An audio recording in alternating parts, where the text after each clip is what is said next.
পলাশির প্রান্তর থেকে 260 বছর পরে হলো নতুন করে এই দেশের মানুষ আবার জাগবে, আবার প্রতিবাদ করবে।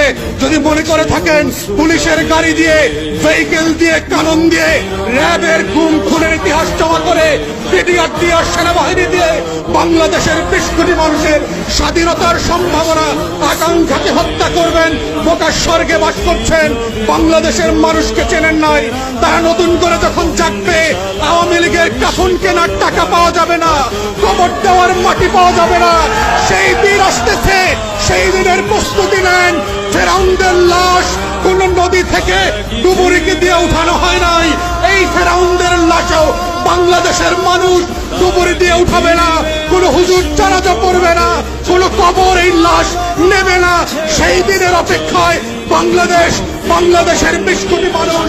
আমরা বারবার বলছি, আইয়ুব খানের রাজতন্ত্র আমরা মানি নাই, ইয়াহিয়া খানের রাজতন্ত্র আমরা মানি নাই, শেখ পরিবারের রাজতন্ত্র মানি না, মানছি না এবং মানব না।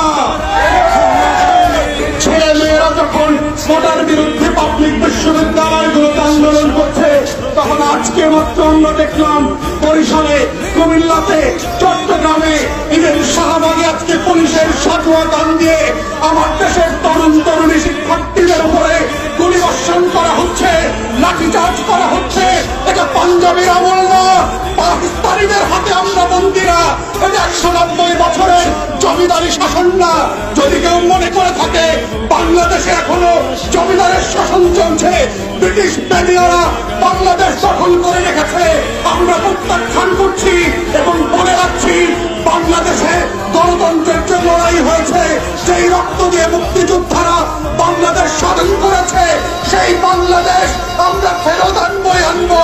কোটা থাকবে না, ইদার শেখ পরিবার, হাসিনা থাকবে, না হয় বাংলাদেশের 20 কোটি মানুষ থাকবে।